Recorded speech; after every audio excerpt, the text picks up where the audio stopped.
Une jeune fille prit place dans un véhicule public. Une personne grincheuse s'assoit à côté d'elle en la bousculant, portant divers sacs.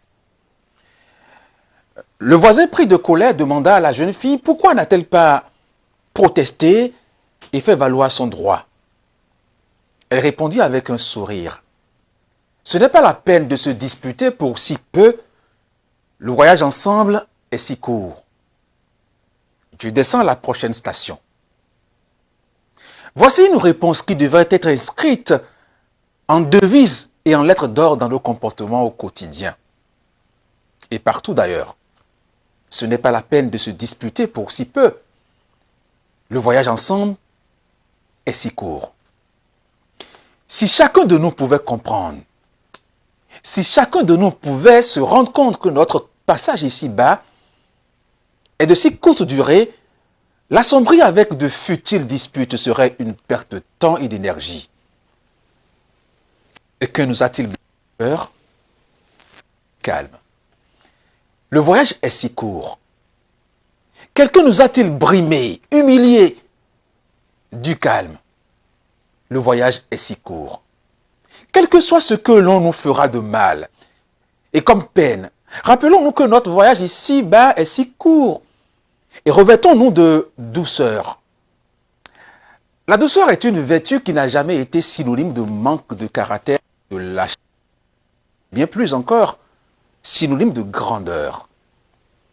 Mesdames, Messieurs, notre voyage ici ensemble sur cette émission Bénin ce jour va durer 2 heures tous les lundis, mercredis et vendredis.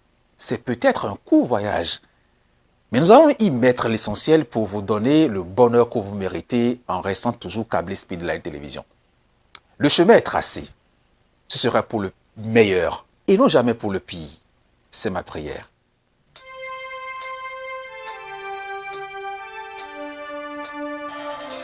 Aïe, oh, ici volonté, et vile, bicole, Jésus, son dit, petole, bicole, jawaji, dans les bicojite, Bozankuo, mais les binons, les dames blancs. Zankuo, filet binons, l'auto. Zanko, vekuo, mais les binons, les dames blancs. Bon, mais ouais, nous, les Hallelujah.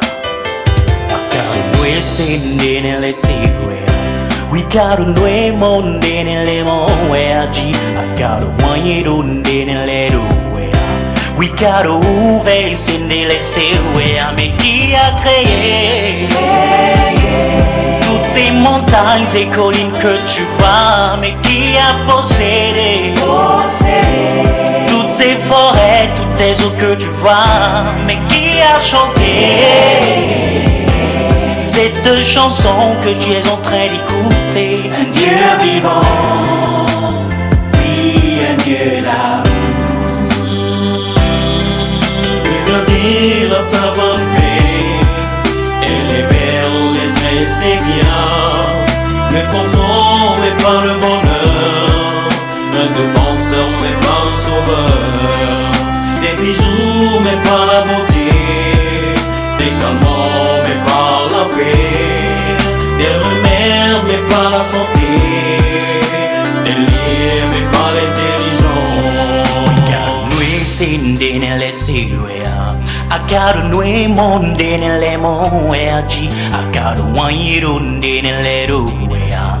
We gotta ouvrir sinde le siwea.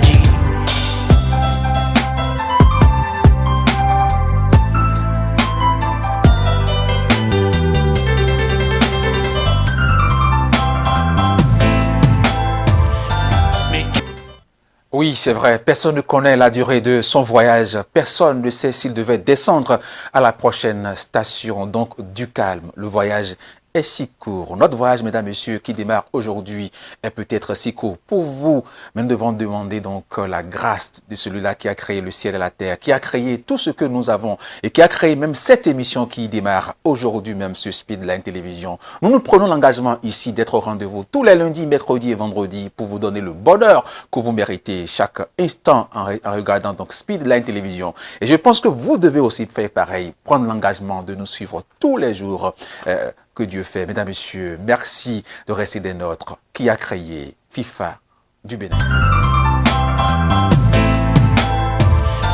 Mais qui a créé toutes ces montagnes et collines que tu vois? Mais qui a possédé toutes ces forêts, toutes ces eaux que tu vois?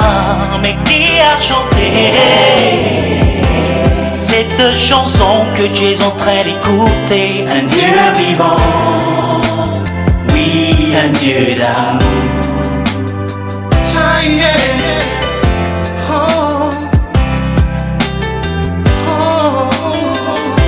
Quand tu penses cet avion qui plane, ça implique un créateur. Regarde, je fais l'effort. Quand tu penses cette chose qui est dans ta main, ça implique un créateur qui est l'homme, n'est-ce pas? Et qu'en est-il de notre soleil qui brille et qui illumine le monde entier? Et qu'en est-il de l'homme que nous sommes et de tous ces animaux?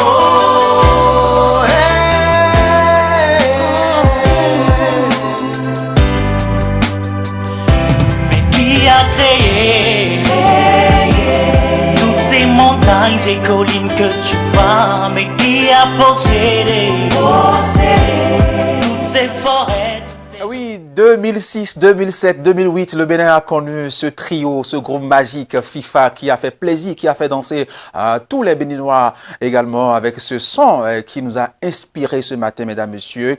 Merci donc à ce groupe FIFA qui malheureusement n'est plus en place aujourd'hui pour nous procurer ce bonheur, le bonheur d'antan. Mais nous allons, nous ici, puisque nous fêtons donc l'indépendance du Bénin, nous sommes allés un peu dans le passé pour faire revivre ce groupe-là pour votre plaisir. J'espère que vous avez aimé. Nous allons à présent, mesdames, messieurs, aborder la toute première rubrique de cette émission Bénin ce jour. C'est bel et bien votre rubrique météo, les couleurs du temps. À présent.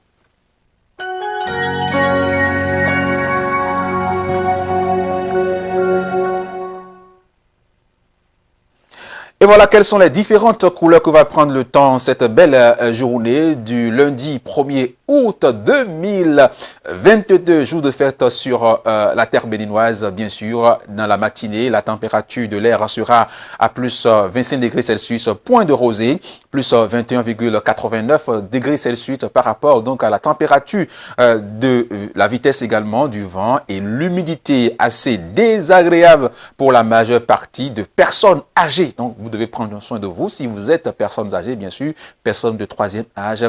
Et dans certains endroits, il sera question de pluie, un peu de pluie quand même pour vous. Il est recommandé donc de prendre un parapluie.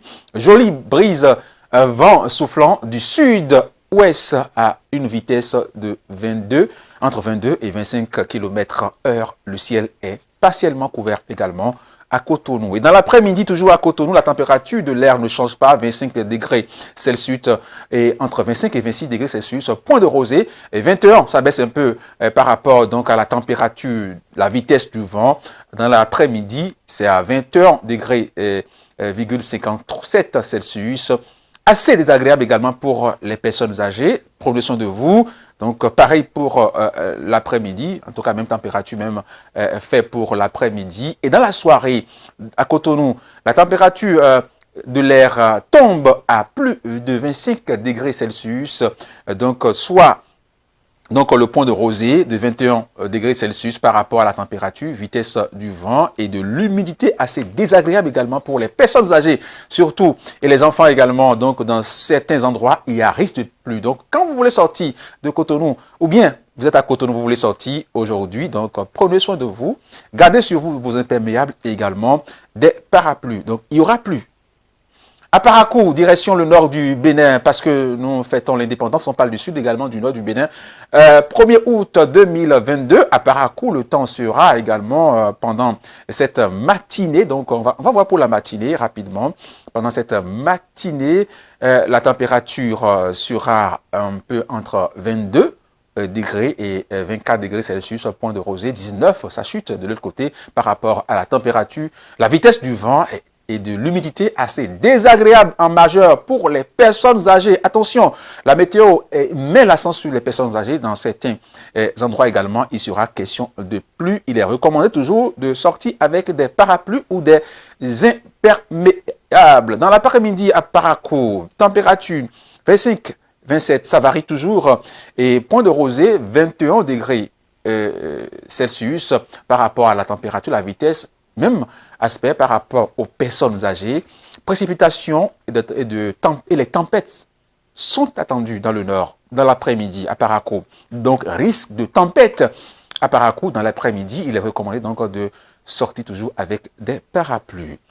Dans la soirée plutôt, à Parakou, la température tombe, de l'air plutôt tombe à plus de 23 degrés Celsius, entre 23 et 26 degrés Celsius, point de rosée 21,88 par rapport à la température du vent et de l'humidité très humide, assez désagréable. Précipitations et des tempêtes sont attendues pour nos amis paraquois. On vous dit quoi? Nasuba, Akunando et le reste. Merci beaucoup, nos amis de Parakou. Nati Tengu, la cité des Nantos. On vous dit bonjour, Nasuba également à Nati Tengu, parce que là-bas c'est d'Indi qui se parle. La matinée, la température de l'air se réchauffe, la température entre plus 5 degrés Celsius, point de rosée 21,01 par rapport à la température de vitesse du vent et de l'humidité assez désagréable pour la majeure partie de personnes âgées également et un peu de pluie pour vous, ça en fera pas mal. Nous sommes donc en saison pluvieuse. Après-midi, à Nati Tengu, dans cette cité de Nanto, plus 25 degrés Celsius et 27, point de rosée également, 21,52. Assez désagréable pour les personnes âgées, les enfants également, risque de pluie également. Et dans la soirée, la situation sera pareille. Donc, prenez soin de vous et portez vos pulls au vert ou bien sortez avec des parapluies. À Grand Popo, là-bas, je pense que ça se parle la langue Adja, je crois, au dominant et tout ce qui va avec. Nos amis qui aiment bien manger du dacoin, on vous dit bonjour ce matin. Plus 24 degrés Celsius, point de rosée 21,73 degrés Celsius par rapport donc à la température du temps. Et dans la majeure partie des temps, les personnes âgées sont donc vulnérables en cette période. La situation sera pareille dans l'après-midi avec des risques de pluie par endroit à Grand Popo. Dans la soirée, pareil. Donc, matin, après-midi, et puis la soirée, pareil. Malanville à présent, nous allons connaître la couleur, les différentes couleurs que le temps, la matinée, la température varie entre 25 et 30 degrés Celsius. Et le point de rosée, 22,07 plutôt degrés Celsius. Et là-bas, il y a aussi des risques de pluie parce que c'est la grande saison qui s'annonce du côté, en tout cas pour la majeure partie de la zone septentrionale du Bénin. La vitesse de l'humidité sera assez désagréable pour la majeure partie des personnes âgées. La pluie est attendue, donc c'est annoncé donc qu'il y aura plus ce jour du côté de Malanville. Dans la soirée, la température de l'air reste pareille et également la pluie et de l'humidité à connaître également pour cette journée. Donc sortez avec vos parapluies, mesdames, messieurs, chers amis habitants, chers amis de Nati Tengu. Mesdames, messieurs, merci beaucoup, merci pour cette attention renouvelée pour cette émission. Et c'est la fin de notre rubrique météo. On va maintenant aborder nos maillots, serrer nos godasses pour retrouver le rectangle vert, le sport avec la charmante, la poule sportive maison. Elle s'appelle Pamela. Dans un instant, je la reçois.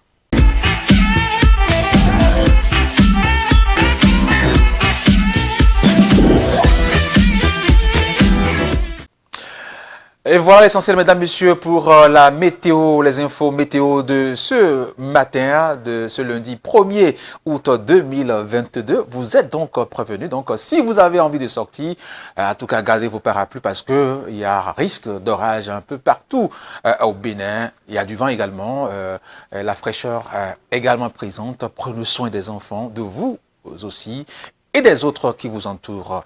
Mesdames, messieurs, nous allons à présent passer à une nouvelle autre étape de cette émission. C'est bel et bien le sport qui va s'inviter dans ce numéro de Bénin ce jour. Il sera plutôt la rubrique sportive. Elle sera l'œuvre de Pamela, la poule sportive, déjà en plateau. Pamela, bonjour. Bonjour, Aspice. La pleine forme.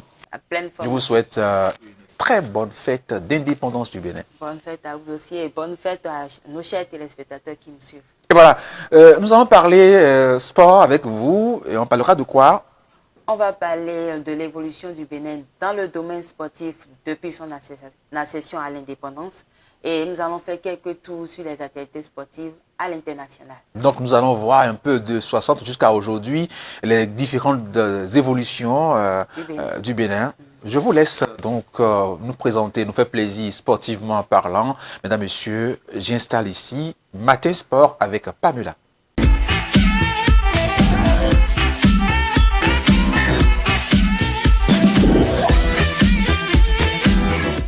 Bonjour chers téléspectateurs de Speedlight TV et bienvenue pour la rubrique Matin Sport de ce jour. En mémoire de la fête de l'indépendance, nous nous sommes intéressés sur l'évolution du Bénin dans le domaine sportif depuis son accession à l'indépendance en 1960.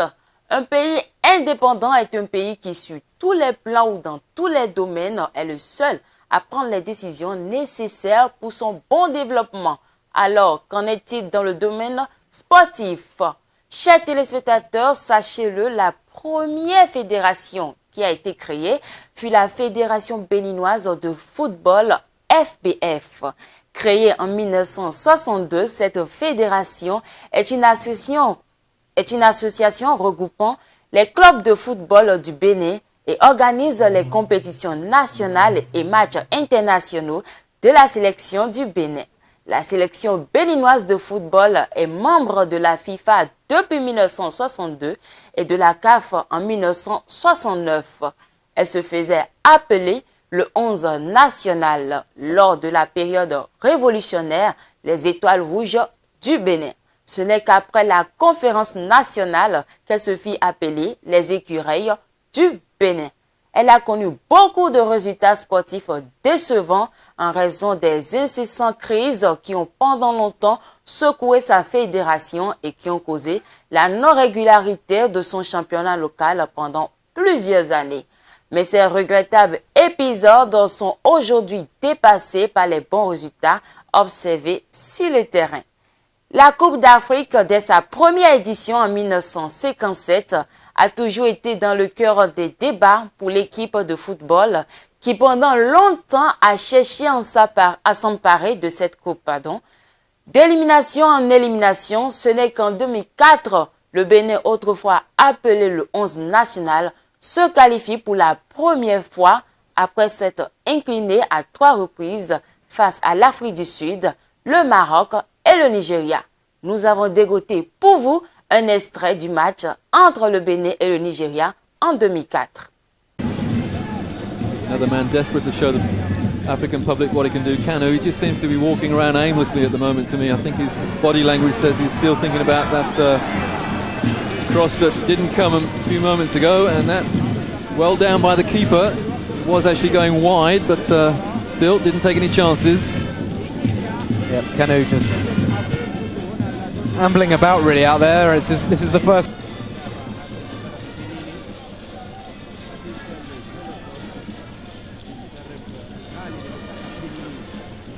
The coach demanding 90 minutes of effort. Plus additional minutes. Signal already for 3 minutes. We haven't reached the end of the 90 yet. But as the game comes to a close, Roy, do you think Nigeria have shown today that they could well be potential champions, or how have you seen the game? Well, I think losing 1-0 to Morocco was their wake-up call. They've been a different team since then. And I don't think it was because they were playing lesser opposition. I think South Africa and Benin have both given them good games, and they stood the test. The only thing that could possibly detract from much further progress in the tournament for Nigeria is now the fact they are 3 men light on the squad. So they daren't pick up any injuries or red cards. Even little niggling injuries could hurt them. But yeah, I think you're right. They could go a long way in this tournament. Well, that's the point that both Okocha and Yobo have made. They're not too happy about the fact that 3 of their teammates were sent home. And so we watch this long throw into the box. And a goal! And Benin have got their goal! Fully deserved. And finally, the people of Benin have something to smile about at home. They've scored their first ever goal in the African Nations Cup final, and a gigantic throw in there. I think that took Nigeria by surprise. And I'll tell you what, Matthew, there's still 3 additional minutes. So, were we speaking too soon? Well, if Benin could sneak another one, the whole tournament, the whole of the group rather, could be turned on its head. The Nigerian players just looking at each other as if to say, well, how are we going to treat these last 3 minutes? Here we go, the goal again. It was Latunji. Latunji, the Benin midfielder, who has finally scored Benin's first goal. Now, can the Squirrels get their foot on that ball and get it in the Nigeria half? Suddenly it's Christian Chukwu, the Nigeria manager, who's looking concerned. 2-1, Nigeria lead. They were coasting, and now... Yeah, I think so. I mean, they don't look like they believe they can get this second goal, but at least they have that goal to take home with them. Well, a gallant performance, a stirring finish from Benin, but in the end it's Nigeria winning 2-1. We thought they'd got the game wrapped up. They should have had the game wrapped up when they went 2-0 up. A bit of a very, very sloppy second goal for Nigeria, a gifted goal. And then, well, they went to sleep on a long throw-in, and Benin got the goal they deserved. But it's Nigeria who are heading to the quarterfinals. It's Benin who are heading to the airport and on their way back home to West Africa. It's finished here. Nigeria 2, Benin 1. And the Super Eagles are through to the quarterfinals to face either Cameroon or Algeria. That's a good comeback in Group D from Nigeria. Remember, they lost their first game and then they had a rout against South Africa. They thought they were going to have a similar situation against Benin, but it ended 2-1. A very, very creditable performance from the Squirrels. But the Super Eagles, they're flying high. Absolutely. So we have to congratulate once again Benin. First of all, for their qualifying campaign. They put Benin on the footballing map out here. And while Rwanda and Zimbabwe, the other 2 debutants, got victories, Benin had to settle for 3 defeats, but a gallant performance here. A gallant performance against South Africa, if a slightly disappointing one against Morocco. So it's goodbye to Benin, and Nigeria progress. From the Taïb Niri Stadium here in Sfax, it's goodbye from Canal France International. We hope to see you shortly for the quarterfinals. Bye for now.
La magie sera de courte durée pour l'équipe nationale qui rentre très vite chez elle et se qualifie à nouveau 4 ans plus tard pour la nouvelle édition de la CAN en 2008. Suivez. Mali against Benin in Group B of the African Cup of Nations. The Eagles of Mali taking on the Squirrels of Benin in a match in which the kickoff was delayed by a few minutes because of floodlight failure in Sekondi. The first half was fairly drab. That was about the best of it.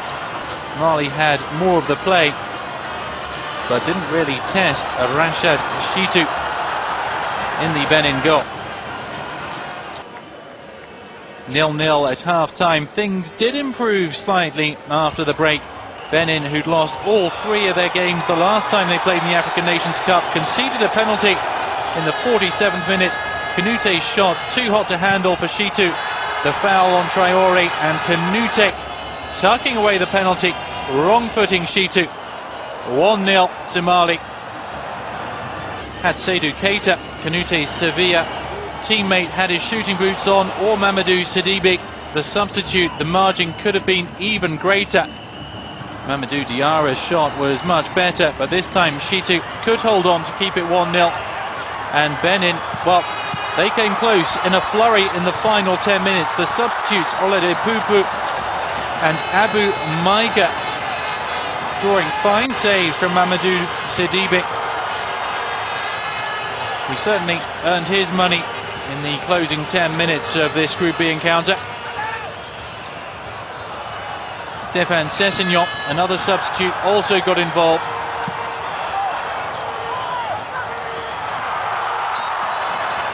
And Mali were really hanging on towards the end of the game.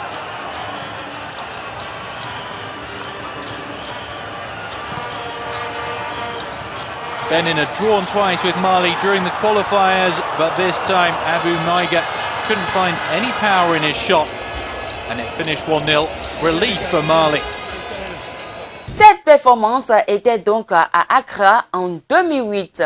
Ensuite, le Bénin s'est qualifié en 2010, mais ne va pas plus loin que les matchs joués avant les 8e de finale. Ce n'est qu'en 2019, pour la première fois de son histoire, que non seulement le Bénin se qualifie sous l'entraîneur français Michel Dussuyer, mais réussit à tenir tête au Maroc et l'élimine lors des tirs au but et gagne son ticket pour les quarts de finale. Ses performances, c'est dans cet extrait.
l'exploit qui a eu lieu en Égypte en 2019 et qui a eu lieu grâce à ces nombreux joueurs qui aujourd'hui jouent sur le plan national et évoluent aussi dans les clubs à l'international. Steve Mounier de Huddersfield, Michael Poté à Menemen Sport, le gardien Saturnin Alagbé actuellement à Dijon, Olivier Verdon au poste de défenseur central au Ludogorets Razgrad, Cédric Routondi qui signe actuellement à Angers, Cécile Dalmeda à FC Pau ou Ange Josué Chibozo, attaquant à Juventus, pour n'en citer que ceux-là.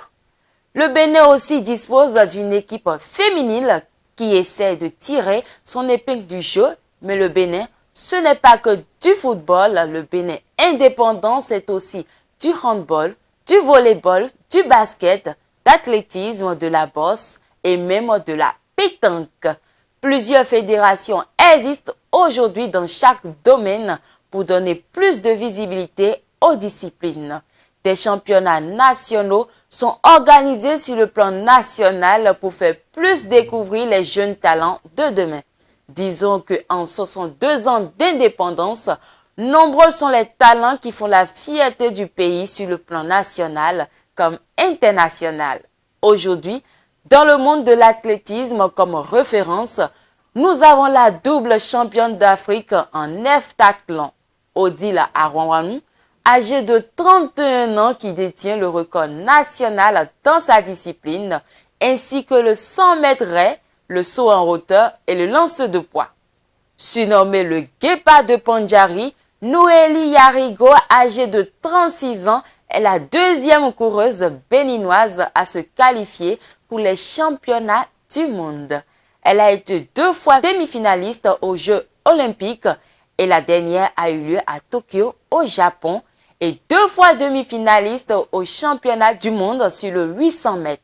Le Bénin regorge de nombreux talents qui ont fait sensation comme en bosse. Le Béninois Clément Loco, sacré champion d'Afrique des poids plumes, en défendant pour la 3e fois son titre face au Nigérian Semiu Adetunji en décembre 2021.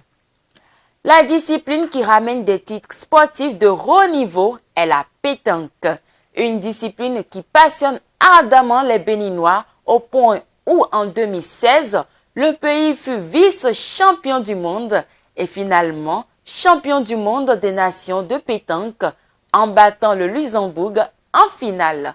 Aujourd'hui, en 2022, il devient le pays organisateur du 50e championnat du monde de pétanque. Le Béninois indépendant, c'est aussi ces jeunes gymnastes comme Amdivi Korunra, la reine d'Afrique en gymnastique aérobique, qui a gagné 2 fois médaille de bronze aux Jeux africains de la jeunesse en Algérie et 2 fois en or pour les championnats d'Afrique. Tout ceci pour dire que le Bénin a évolué et est présent sur le plan national comme sur le plan international dans le domaine sportif. Que ce soit en football, en athlétisme ou en pétanque, le Bénin ne cesse de se révéler un peu plus au monde avec de jeunes talents très brillants dans leurs disciplines respectives. Parlons maintenant d'actualité sportive hors de nos frontières. Denise Aitekin, l'arbitre allemand, prend sa retraite. Les Parisiens s'en souviennent comme l'homme à l'origine de la remontada. À 44 ans, l'arbitre allemand Denise Aitekin a pris la décision de prendre sa retraite internationale après 12 ans de service. Officiant à l'occasion de 22 matchs de Ligue des Champions et 21 rencontres d'Europa League, il poursuivra cependant sa carrière en Bundesliga, championnat duquel il a été nommé meilleur arbitre la saison passée. La raison principale, c'est que je veux passer plus de temps avec ma famille et mes amis. Les voyages internationaux prennent trop de temps et sont physiquement exigeants. Le niveau de mes collègues allemands a également pesé dans ma décision. Nous avons de jeunes arbitres qui peuvent franchir une nouvelle étape sur la scène internationale et nous avons également de très bons arbitres expérimenté qui mérite de diriger des matchs internationaux, a-t-il expliqué sur le site de la Fédération allemande de football. Les mauvaises langues diront qu'il ne pourra plus faire de mal en Coupe d'Europe. C'est tout pour la chronique Matin Sport de ce jour. Merci de nous avoir suivis. Bonne fête d'indépendance. Merci également à vous, Pamela Gadegbe, pour cette livraison matinale du sport sur Speedline TV et précisément dans cette émission Béné ce jour. Merci beaucoup pour ces informations. On a senti, on a vu de l'histoire sportive au plan national également. Cette information concernant l'arbitre allemand, auteur, en tout cas, qui a participé quand même, qui a participé à la remontada. On se rappelle bien de ce match entre Paris Saint-Germain et FC Barcelone. Merci beaucoup à vous. Merci, on se retrouve donc vendredi prochain pour un autre numéro de Matin Sport. Merci pour la bonne chronique. Merci beaucoup et bonne journée d'indépendance pour Pamela également. Et cette émission Béné ce jour se poursuit. Une nouvelle rubrique dans cette émission Béné ce jour. C'est bel et bien celle-là du forum de discussion, la quotidienne. On parlera donc de la culture béninoise puisque dans quelques instants, le président Patrice Talon va procéder à l'inauguration de quelques monuments en l'occurrence l'Amazone qui est juste derrière installée derrière la présidente de la République du Bénin également, Bioguera, sa statue qui est bien installée majestueusement à l'entrée donc de l'aéroport Cardinal Bernardin Ganti. Est-ce donc le signe que Patrice Talon donne du sens et de la valeur à la culture béninoise et le tourisme en particulier? Et voilà donc ce que ce dont nous allons parler maintenant avec nos débatteurs. Ils sont deux et déjà en plateau. On les installe.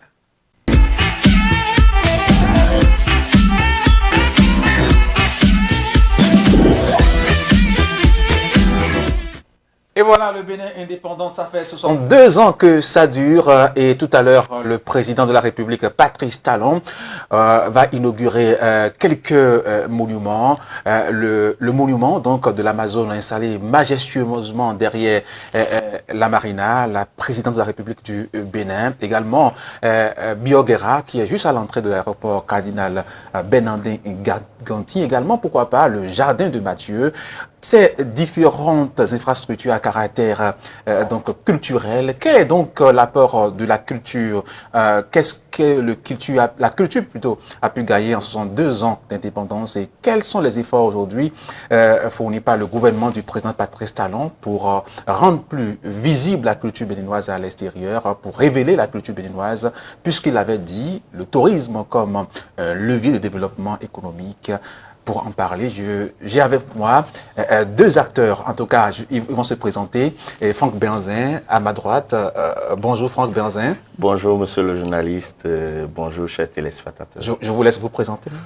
Franck Benzin, je suis juriste, acteur politique et stratégiste. Et acteur culturel également. Acteur culturel. Voilà. Et le Baobab, il est également avec nous, Fidèle Anator. Bonjour. Bonjour. Vous allez vous présenter, on ne présente pas un Baobab. Ben oui. Bonjour aux téléspectateurs. Je suis Maouna Fidèle Anator, alias le Baobab. Je suis artiste polyvalent. Je suis médiateur culturel. Je suis fondateur du village de contes Adjuroué d'Afrique, 6 au Bénin. Je suis pédagogue d'art et notamment enseignant d'art dramatique à l'Institut national des métiers d'art, d'archéologie et de la culture à l'Université d'Abomey-Calavi. Et le CV est long. Il est très long. Voilà. Et je reste avec vous. Quand on voit un peu l'agenda de cette célébration des 62 ans d'indépendance du Bénin avec Patrice Talon, on remarque aisément que la culture prend une place, en tout cas est à la première place avec ces différentes inaugurations. Est-ce à dire que Patrice Talon reste toujours droit dans sa vision, celle-là qui est de révéler la culture béninoise à l'extérieur? Merci monsieur le journaliste. Je dis, il y a un adage peul qui dit que tant que la marche continuera, le balancement des bras ne s'arrêtera jamais. Et je crois que cette marche qui a été mise en branle depuis l'avènement de ce gouvernement continue et c'est de bonne facture. Évidemment, c'est en complémentarité à ce qui se faisait avant même que ce gouvernement ne s'installe, mais avec un autre ton, avec une autre manière d'aborder les choses. Et je ne dirais pas plus de sérieux, mais je dirais plus d'esthétique. Parce qu'en tout dans la vie, il y a ce qu'on appelle le choix esthétique. C'est le choix esthétique qui corrobore tout. Je suis comédien, dans notre métier, quel que soit le talent que tu as, si tu n'as pas de vision et de choix esthétique, eh bien, ça ne passe pas. Donc, c'est ce choix esthétique que moi, je vois s'ébranler et qui, par moments, réserve des surprises, quelquefois agréables et quelquefois désagréables parce qu'on ne saurait construire, bien, faire passer des trains sans mettre en place des rails. Et pour mettre en place des rails, il faut bien déstructurer un certain nombre de choses qui existaient. Comme le disait Jean Pliat, la construction d'une nation nouvelle exige la destruction de certaines reliques du passé. Donc c'est ce qui se passe tout simplement. Et moi je crois que nous sommes en droite ligne de ce qui a commencé et qui se fait et qui va continuer pour que notre culture soit effectivement le socle de notre développement et arrête de l'être seulement dans la bouche à travers les discours. Voilà. Franck Mazin est fidèle à notre acteur culturel, il est d'accord. Il se dit, oui, quelque chose se fait aujourd'hui avec le président Patrice Talon. Et ça dit que, avant Patrice Talon, c'est vrai, il a dit, c'est dans la droite ligne de ce qui se faisait avant lui.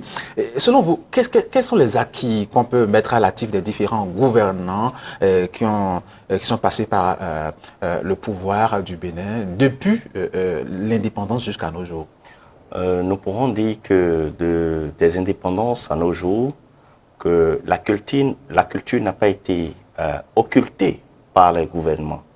Mais chaque gouvernement a choisi de poser certains actes selon les orientations du temps. Rappelez-vous du 10 janvier, c'était un événement majeur, le fait d'avoir une journée sous le président Soglo à l'époque, c'était de permettre au peuple béninois d'avoir une journée qui révèle son identité.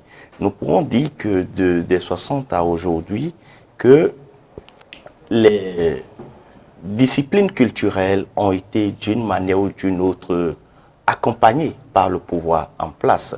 Je maîtrise plus ou j'ai plus un regard sur la période de 90 à aujourd'hui avec la charte culturelle ou la politique culturelle du pays. Nous avons adopté un document en cette matière. Nous voyons la Constitution de 90 qui, dans ses dispositions aux articles 10 et suivants, vise la promotion également de notre identité, de la culture béninoise. Donc, nous pourrons dire que la culture béninoise est cet outil qui, à un moment donné, a permis au pays de rester droit dans les repères choisis au départ.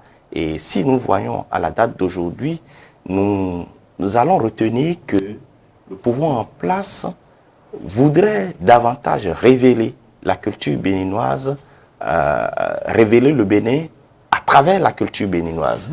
Nous avons le retour des biens culturels et nous avons également la reconstruction de la ville impactant de notre identité. Donc nous pouvons dire que c'est l'ère de la réaffirmation de soi. C'est l'ère pour amener chaque Béninois à s'identifier comme tel et à reconnaître, à être fier de par le fait que l'on est d'une nation hautement culturelle. Et vous allez voir que le gouvernement, le pouvoir en place, a axé au niveau de la culture. Certains de ces projets sont axés sur le développement du tourisme. Et quand vous voyez aujourd'hui Cotonou, Cotonou est attrayant, non seulement de par l'infrastructure, mais par les statuts culturels ou des monuments qui sont en train d'être réalisés. Aujourd'hui, les gens peuvent quitter les villages pour venir visiter le tourisme urbain, venir visiter la ville de Cotonou. La ville de Cotonou est en train de devenir beau.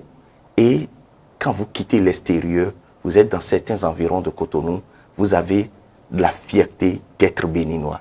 Donc, non seulement qu'il y a un projet, mais qu'il y a également les faits.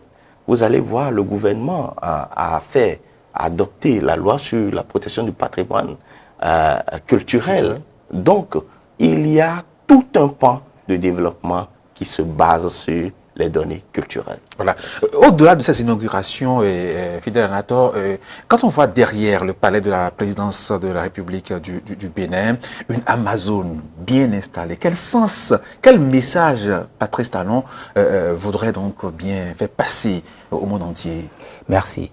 C'est le message de la dualité. De la dualité. Ah oui. Cela voudra dire?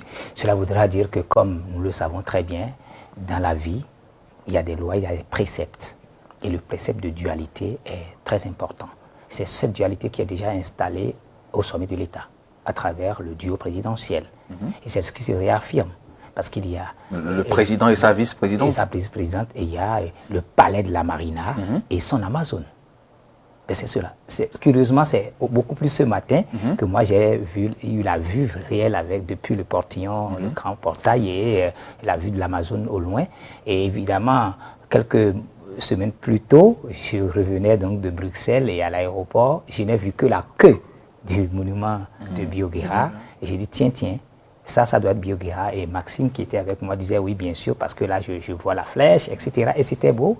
Et je crois que, comme je venais de le dire tantôt, c'est un message fort, c'est un signal fort, c'est un choix.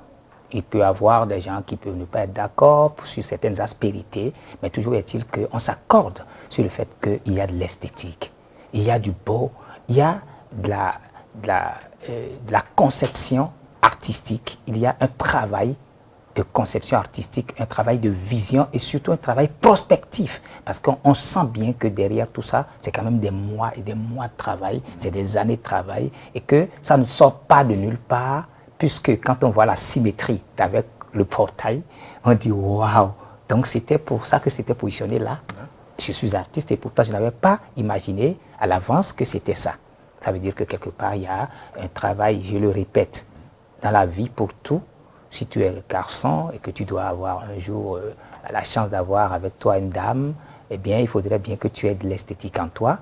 Si tu es femme et que tu dois espérer avoir un mari demain et vivre une vie normale, il faudrait avoir de l'esthétique en toi. Si tu es une nation et que tu as besoin d'être attractive, il faut avoir de l'esthétique. Et c'est l'heure de l'esthétique. Et moi, je dis bravo au Bénin parce qu'on a vu de par le passé des activités, on a vu des actions, on a vu des cérémonies, on a vu des projets, mais avec autant de puissance, avec autant d'âme culturelle et d'âme patrimoniale de notre pays.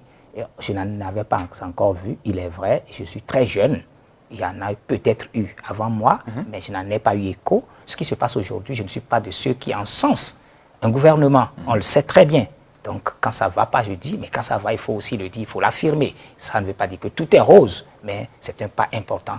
Et on lit cette dualité-là, parce que dans la vie, quand vous avez l'homme, il y a la femme. Quand il y a le plus, il y a le moins. Et c'est comme ça que la vie fonctionne. Et quand on comprend ce précepte, déjà métaphysiquement, on est bien installé. Du coup, c'est comme si notre pays est en train de renaître. Je l'avais dit depuis l'arrivée des biens culturels, parce que nous avons acquis une partie de notre âme. Il en reste. Il y a une bonne partie de notre âme qui est encore confisquée quelque part là-bas, mais nous avons une bonne partie de notre âme qui est revenue et nous reconstituons de nous tous, de nos doigts, de nos cœurs, de nos âmes, eh bien, cette âme de notre pays qui va nous permettre quand même de renaître. C'est une renaissance, comme le disait mon ami Franck tout à l'heure, et puis nous sommes très heureux de cela et nous allons y contribuer à tous les niveaux. De la dualité, vous en trouvez également? Je trouve que c'est de la dualité, mais également c'est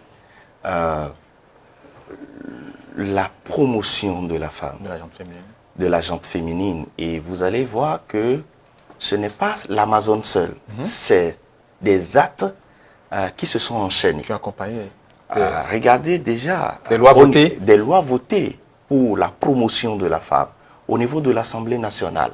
Permettre une meilleure représentativité de la femme. La loi l'a prévu et pour les prochaines élections législatives, nous aurons plus de femmes à l'Assemblée nationale. Minimum 24. Minimum 24. Après ça, nous avons l'Institut de la femme qui a été mis en place et opérationnalisé. Nous avons également, vous avez suivi l'actualité constitutionnelle entre le nom de l'enfant où le juge constitutionnel est allé jusqu'à dire que l'enfant peut porter également le nom de sa mère. Et donc, l'Amazone vient pour couronner tout ça, pour matérialiser tout ça et montrer que le peuple béninois donne de la valeur à la femme. C'est différent par rapport à ce que nous avons vu de par le passé, où il est chanté sur tous les toits, je vous aime. Mais après, ce je vous aime, c'est arrêté là. Mais aujourd'hui, on voit qu'il y a des actes concrets qui sont posés pour la promotion et la valorisation de la gente féminine. Et vous allez voir également que non seulement le gouvernement prend l'axe de la promotion, de la valorisation, mais également de la protection. Parce qu'aujourd'hui, les infractions relatives au genre sont également punies et les punitions sont corsées. La juridiction spéciale, aujourd'hui, la CRIET est habilitée à connaître de ces infractions. Donc, quand on prend tout cet ensemble, on verra que le pouvoir est en train de redonner à la femme la place qu'elle a dans notre société. Et cette place, je le dis, le peuple béninois est ce peuple-là qui donne une valeur prépondérante à la femme. Il est bien dit que le pouvoir appartient au roi, mais c'est la reine qui gère la royauté. Et nous avons également, dans l'histoire de Dahomey, une dame qui a été reine. Et au-delà, vous allez voir, est-ce que nous ne voyons pas dans les pratiques culturelles ou cultuelles même, celles qui vont officier pour faire les prières devant les cultes et autres, c'est les dames. Donc, le gouvernement est en train de revaloriser, de restaurer l'image, la place qu'elle mérite dans la société. Voilà ce que nous pouvons. On sent également le juriste qui parle parfois dans vos interventions. Et par rapport à Bioguerra, déjà bien... On ne sent pas... en voyant Bioguerra avec sa flèche à l'entrée de l'aéroport Cardinal Bernatin-Ganti, n'est-ce pas de l'agressivité? Non, ce n'est pas de l'agressivité. C'est quoi alors? C'est de l'accueil. Et en disant... Avec une flèche? Venez ici, mais respectez-nous. Ici, zone interdite. Nous avons nos couvents, nous avons nos forces intrinsèques, nous avons le nous-mêmes sacré qui n'est pas à violer, qui est inviolable et sacré. Et donc, c'est cet accueil-là que nous faisons tout simplement. Nous ne sommes plus ces naïfs-là qui mettent les mains au dos et qui, ou du moins qui ont les mains ouvertes. Vous voulez dire que nous ne sommes plus la terre hospitalière, c'est ça? Nous sommes la terre hospitalière, mais dans les normes du respect réciproque. Ne sont plus ces gens-là qui avons les bras ouverts comme ça et que l'autre vient les bras derrière et puis on l'accepte. Non, on le fouille. On lui dit de lever les bras, on lui dit de tourner comme tout le monde et on fait des contrôles et on l'accueille. Et quand il arrive, il sait qu'il est sur une terre de vaillants, qu'il est sur la terre de Dadak Beranzi, qu'il est sur la terre de Bioguerra, qu'il est sur la terre des gens qui ont du patriotisme à fleur la peau et qui rime avec Patrice Talon, et qui aujourd'hui est porté par un président de la République et qui donc veut cette préservation de cette authenticité que nous avons. Et je reviens donc à ce que disait notre ami Franck, qui parlait de l'affirmation, de la restauration de la place de la femme. Oui, parce qu'en vérité, qu'est-ce qui se passe? Il y a certaines femmes qui prennent la chose mal, qui parlent de promotion de la femme dans le sens de la suprématie de la femme sur l'homme ou de la femme à mettre en avant par rapport à l'homme. Ce n'est pas de cela qu'il s'agit. Et le gouvernement le montre si bien parce qu'il s'agit de l'homme et de la femme à côté de l'homme. Il ne s'agit pas d'une femme cachée derrière un homme, mais plutôt d'une femme et d'un homme qui sont côte à côte et qui avancent, qui regardent dans la même direction. Il s'agit de la femme qui est, je dirais, je vais aller encore un peu plus loin, c'est un peu spirituel, mais c'est telle la puissance. Les éléments de la vie, il y a un élément qui est en sourdine qu'on ne voit pas, mais cet élément est porté par la femme, par la gente féminine. La femme est plus puissante. Et donc, c'est elle qu'il faut arborer. Et c'est cela, ce qui se passe dans ce gouvernement qui est fort et qui veut dire que nous sommes assis sur nous-mêmes.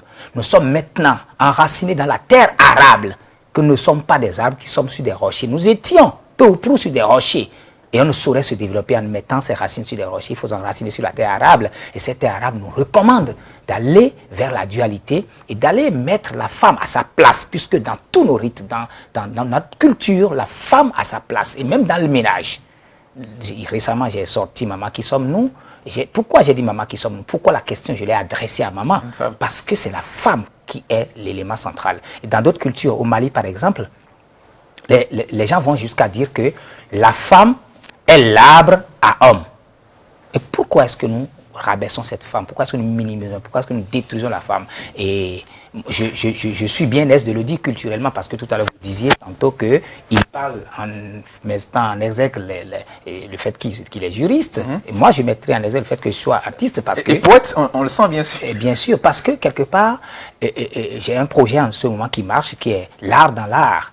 Et ça veut dire que j'ai bien trouvé, j'ai bien anticipé, et que ça s'accorde avec tout ce qui se passe, puisque dans l'art, c'est la femme que nous mettons en exergue. Et nous travaillons sur la complémentarité entre les deux sexes. Okay. Et ce projet porte et marche aujourd'hui et roule malgré coronavirus, parce qu'il porte sur cette dualité-là. Okay. Nous sommes des hommes, et majoritairement ceux qui travaillent dans le projet, nous avons priorisé, nous avons fait une discrimination positive en faveur de la femme. Et c'est cette discrimination positive que fait aujourd'hui le gouvernement. Merci. Et qui a l'aura et l'onction des membres de nos ancêtres. Voilà. Et avec vous, on va parler rapidement de cette image de Bioguera à l'entrée de l'aéroport de Cotonou. Oui, moi je parlais de l'agressivité, mais il a trouvé juste cette sécurité qu'il veut bien assurer.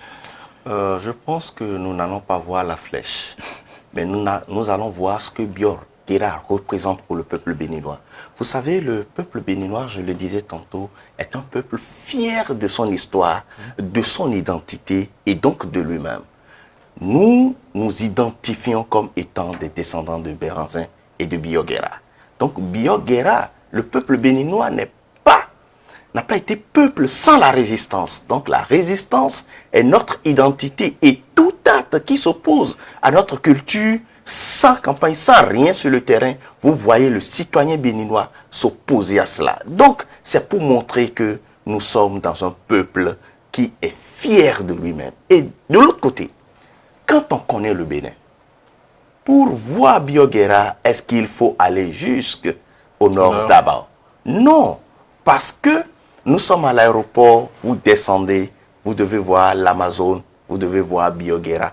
Et ça vous renvoie à l'image que vous devez avoir de ce peuple. Ça ne renseigne que sur nous-mêmes. Donc Bioguera, à l'entrée à l'aéroport, et pourquoi vous n'avez pas dit au revoir? Vous êtes resté juste dans la posture de ça agresse celui qui veut venir et celui qui veut partir.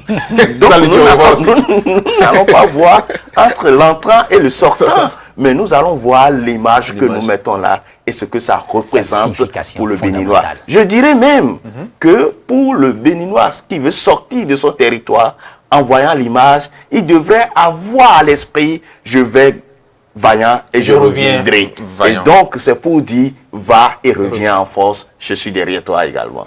Merci beaucoup. C'est vrai que tout à l'heure, le président de la République va procéder donc à l'inauguration de ces deux monuments. Donc, le public pourra donc mieux apprécier ces deux monuments dans les jours à venir. Nous allons...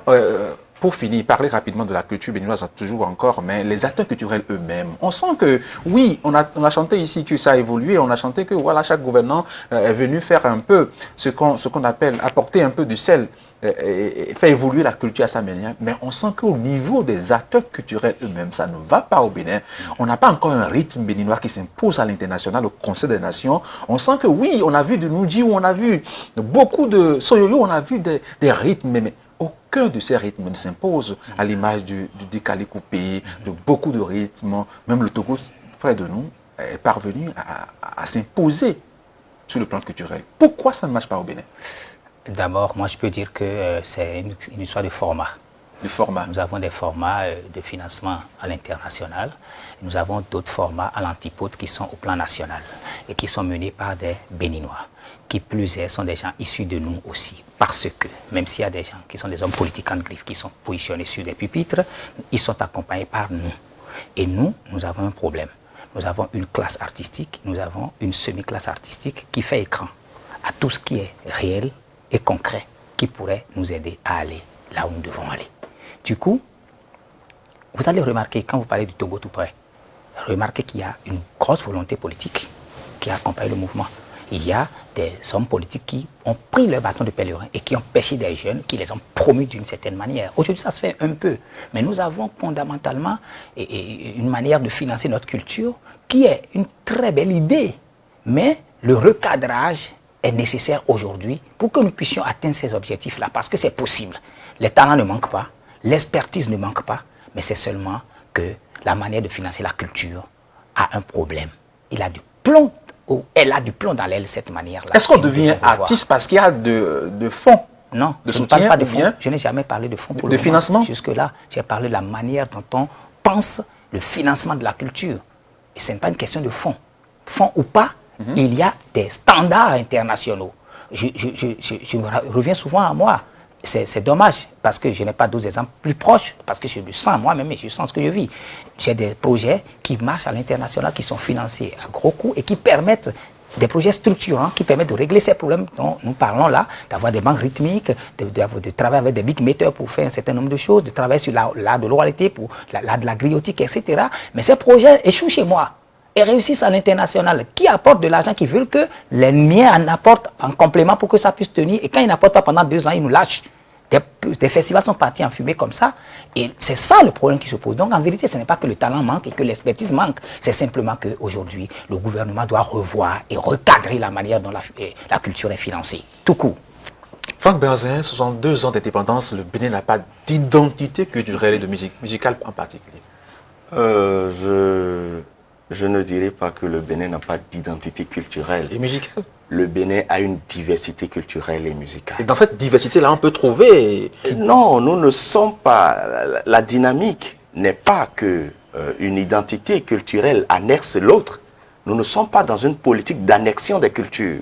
Non, nous avons au Bénin un cadre qui permet que cette diversité culturelle puisse émerger. Autant nous avons à l'Épéranhou, autant nous avons des artistes d'autres contrées qui font de merveilles.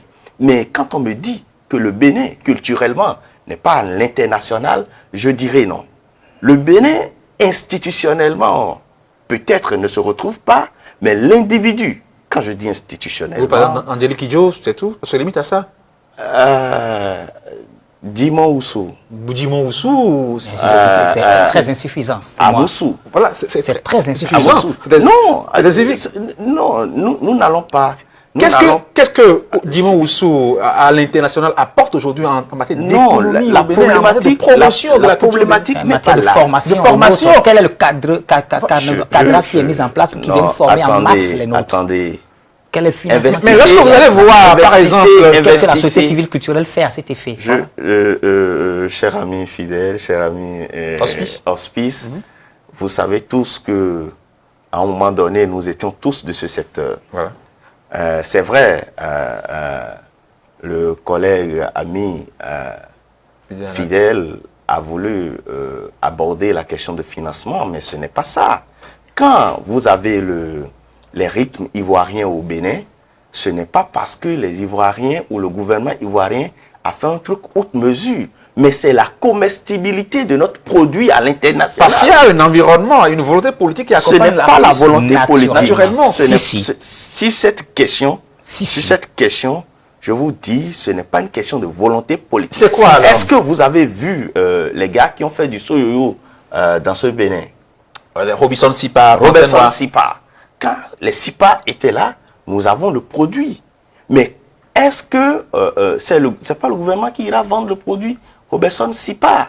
Mais ce qui est fait pour l'émergence, l'éclosion du produit à l'interne. Qu'est-ce que le gouvernement a pu faire pour que Soyo aujourd'hui, en tant que rythme, même après Robinson Sipa, puisse s'imposer et rester? Parce que lorsque l'individu, acteur culturel, a le projet, il faut une volonté pour accompagner. Oui, le gouvernement a fait. Vous avez vu FESNAC dans ce pays. On a fait le FESTAG. Il y a le FICTEB qui était sur la scène internationale. Les acteurs d'autres pays venaient sur le FICTEB. Le FICTEB était un label. Mais est-ce que c'est le gouvernement qui a fait plomber le FICTEB? Non, ce n'est pas le gouvernement. Moi, je ne parle pas en termes de... Non, mais attends, qui a été plombé. Non, je vous parle. Je parle... Faisons l'analyse, s'il vous plaît. Faisons l'analyse. Ce n'est pas le gouvernement qui a fait plomber le FICTEB. Il y a eu des initiatives. On n'a jamais dit que le gouvernement a mal fait quoi que ce soit. Il y a eu des initiatives. On ne condamne pas le gouvernement. On n'a jamais condamné le gouvernement. On dit juste qu'aujourd'hui, au Bénin, il n'y a pas un environnement qui est favorable à l'éclosion des talents. À la manière dont la culture est pensée dans son style de financement. Voilà. Parce que c'est encore le financement de la culture qui va nous permettre d'avoir, parce qu'il y a de l'argent du contribuable béninois qui est gaspillé. Je viens sur la question du financement. Voilà, c'est ça le parce que nous sommes déjà déjà si ça l'a réglé, si je vous déjà dis, si ça l'a réglé, je vous on dis, pourra je vous aborder dis, plus je sereinement vous les dis autres. Oui, rapidement. qu'il y a eu des projets publics et privés de détection de talent. Ok. À la date d'aujourd'hui, nous sommes également à l'ère des classes culturelles Ça, qui c'est se bien. font. Et ça, C'est les super. classes culturelles, Vont ce n'est démarrer pas- quand? ce n'est pas seulement la détection de talent, mais c'est la production également de consommateurs culturels. Bien sûr. Parce que si je n'ai pas un goût au sachant, théâtre, de si je ne suis sachant. pas chassant, je ne peux pas lire un Ça, c'est tableau. talent. Donc c'est de ça qu'il s'agit. Avant talent, qu'est-ce qu'on a pu faire? Maintenant, C'est de ça qu'il le s'agit. financement de la culture. Oui. C'est vrai que on se demande à un moment donné, le financement finance quoi? Le financement devrait financer la politique culturelle.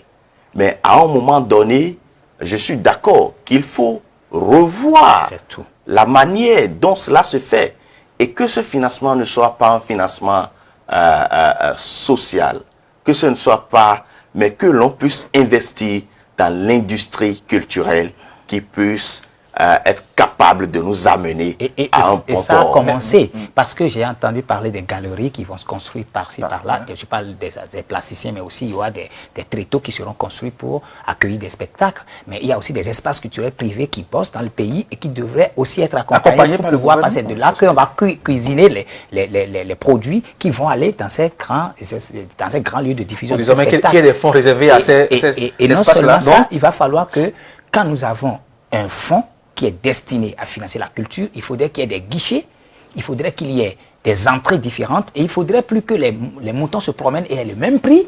Et il faudrait plus qu'il y ait aussi des individus qui soient des demi-urges à qui il faut aller baiser les jambes Moi, avant de pouvoir... je pense qu'on va revenir sur la question du financement de la culture. sur la question, parce que quand on a une bonne fondation, on va y revenir, tout le reste il faut aborder avec va ministre. glisser. On va y revenir. Nous sommes déjà le reste va glisser si la pratiquement à la fondation est fin bien de faite.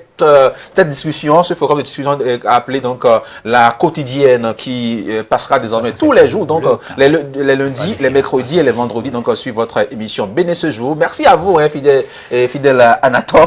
Oui, merci à c'est la même chose, Franck hein. Blancbergin, merci également à vous pour C'est votre nous qui vous remercions, disponibilité. Fidèle et Franck, c'est des F. Voilà, Ça marche. merci C'est beaucoup. des Je frères, vous laisse en continuer. C'est des frères en plus. Je vous laisse profiter de votre De toute façon, on va se serrer par l'école. voilà, je vous laisse profiter de votre belle journée de ce lundi 1er août. Ça, Vous êtes indépendant, hein, allez-y. Ah ouais, nous sommes indépendants. l'indépendance, Et hein. aujourd'hui, nous le sommes davantage. Ah oui, On dit vive l'indépendance. Oui. Mesdames, Messieurs, merci. On va maintenant aborder une autre rubrique dans cette émission. On marque une pause. Encore du nouveau. Chef d'entreprise, annonceur, particulier, Speedline TV désormais très proche de vous. Pour vos réalisations et diffusion de spots publicitaires, public reportages, couverture médiatique, émissions, communiqués, avec Speedline TV, c'est presque gratuit. Profitez de notre période promotionnelle pour atteindre vos clients partout sur le territoire national et même dans les zones les plus reculées. Nous sommes partout en Afrique et dans le monde entier. Avec Speedline TV, votre visibilité est assurée. Avec Speedline TV, vous avez des meilleurs prix. Pour tous vos produits et services, nous vous offrons des espaces publicitaires à travers nos émissions, nos feuilletons et séries. Speedline TV est situé à Akpakpa, au téléphone 99 00 84 49. Speedline TV, votre télé. Retour en plateau après donc ce forum de discussion sur les différentes actions, les différentes politiques culturelles entamées depuis 1960 jusqu'en 2022, les différentes actions menées par le président Patrice Talon, lui qui a souhaité donc révéler le Bénin au monde entier à travers donc la culture, prendre le tourisme comme un levier de développement. Tout à l'heure, quand il sera à 9h, il sera donc du côté du jardin de Mathieu pour le dépôt de germes et autres activités. L'inauguration de la statue de l'Amazone, également celle de Bioguera, bien logée, bien installée du côté de l'aéroport international Cardinal Bernardin Ganti. Mesdames, Messieurs, retour donc en plateau. Mais avant cela, nous allons à présent écouter quelques Béninois. Ils ont en tout cas parlé de ce qui ne va pas dans leur localité, au Bénin en général. C'est le micro ouvert donc pour nos citoyens, pour les citoyens béninois, pour les Cotonois en général. Mesdames, Messieurs, écoutez donc la rubrique. À vous le micro, c'est avec Kenneth Egawi.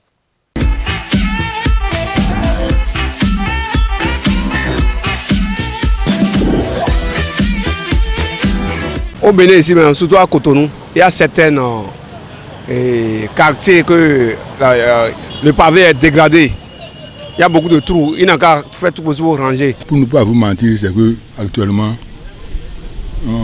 je suis chauffeur, il n'y a plus de camions, il n'y a plus de voitures.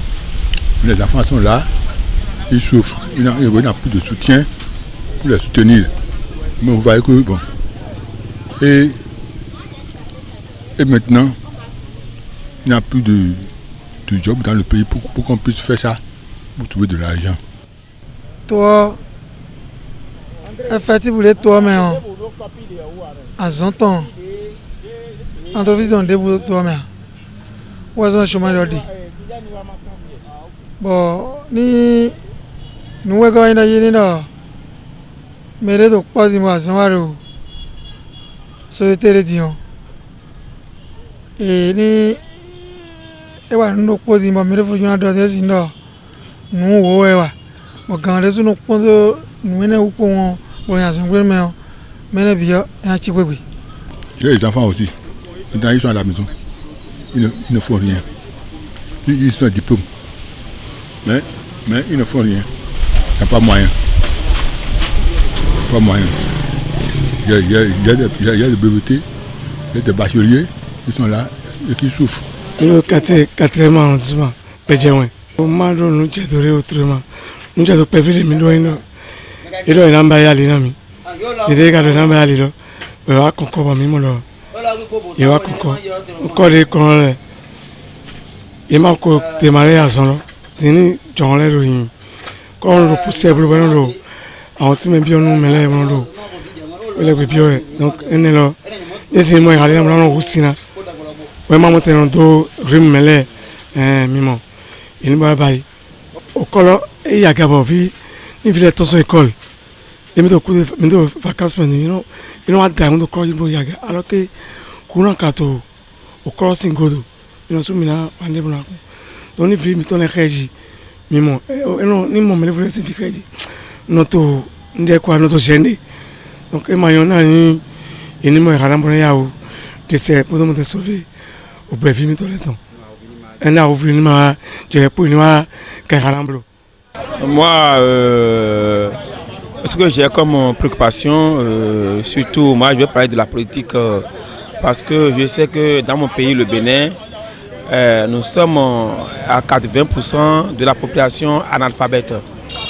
Parmi les 80%, les 20% qui sont alphabètes sont plus très analphabètes. 95% de ces 20% sont plus analphabètes plus que les 20%.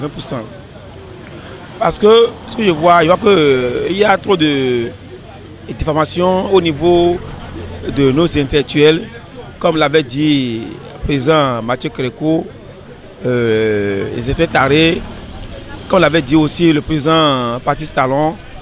Le dizaine de compétences. Parce que vous voyez, il y a des choses qui vont très bien dans le pays, mais les gens prennent ça dans la politique. Moi, selon moi, le Béninois ne sait pas son droit ni son devoir. Vous voyez. Donc, dans un pays, il y a le droit et le devoir d'un citoyen. Bon, nous, nous avons dit que nous comptons dans donc nous quelque part. Oui, gars, tout est en voie qui dit yo. N'y a des soins n'ayant. Un mais des voix n'ayant mis. Nous disons à nos béné ouais dion. Exact boy. Et ouais non te. Bah ça au bagwe de ouais. Chuku so chuku gbe de ouais. Ransa au hang gbe de ouais. Fite mi quoi l'opo. Mais les titres yo, elles ont prendre décision de dur yo. Mais les titres yo, on prend décision de dur yo. Dion mi met au village dion. On comprendre mi de les oiseaux mi lo fine. Mais des boutiques yo et non, loi de Dieu me l'a voté, ouais. Mi béa. To non, to, nous soyons non, to, nous, mi béa. Mais nous doit miser de mon boulot. Maintenant, qu'on vivait de mes to villes de yo. Maintenant, dit ça, mon boulot bilan de toi, maintenant, c'est le demi cadre de ton dion. Et maintenant, agir de to villes dîner. Mais dire qu'on y met de beaucoup de to aussi d'ailleurs.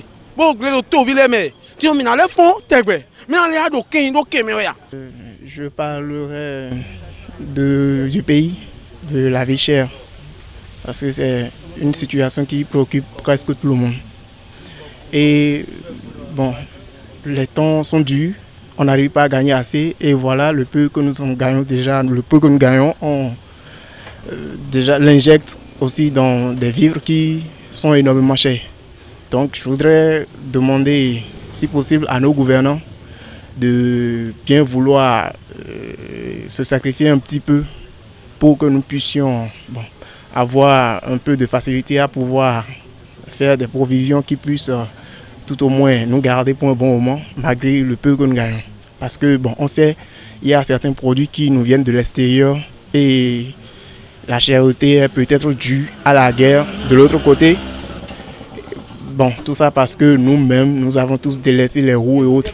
Mais quand même, il faut que nos gouvernants essaient tout au moins de nous aider et en subventionnant certains produits qui sont des denrées de première nécessité pour que nous puissions nous en sortir. Sinon, on a vraiment mal. On a mal. Les temps sont durs, on n'en gagne pas assez et voilà, les produits sont également chers. Là, ça devient un calvaire. Donc, tous les cadres entreprises des dômes, si basons nous bedons que est uniquement effectivement les bénédictions. Bon, effectivement les cadres bénédictions. À ce les gars toi maintenant. Désolé, chemin on a déjà. Et ils ont mis les bons copies c'est bien. Mais les bons bien faire. Donc, dans d'autres nous, donc quand je m'en vais mais bien les blancs. Yo mais la garde là et tout le chemin il est là. Nous avons aussi vers de corps Carrefour. Bah on Carrefour la vie. Tout dans le coup on tout et vous me nous compter mais 2 fois. Oui. Ministre là nous confine on. Député là bilan confine on. Même kaka dia to gan sisi dia hade so e bilan confine ba lido mo. Nous on me ouais. Nous bon mina blo, ben na dia ton tovi, moi on men tovi yo, mi non blo wa. Alieni on. Accident de on jela alieni on c'est trop. Accident on jela alieni on, accident ka jelo fine djenwa bo. Wa do wozon di ba moto mon ba son to men et donc ça s'est passé 2 fois devant moi. Bon peut-être coup mais où coup nous continue mais alieni on dit. Donc aller administrer à promisérité comme au département de Lemay. Il y a certains quartiers, écoles primaires publiques de ministère de Zungi à Gondozun n'a pas d'électricité. J'invite notre président de la République avec le ministre de l'énergie de faire tout possible pour amener, pour faire tout j'invite le président de la République avec le ministre de l'énergie de faire tout possible pour électrifier le quartier école primaire publique de Misrete, Zungi et école de base de Gondozun. Ils sont en l'obscurité.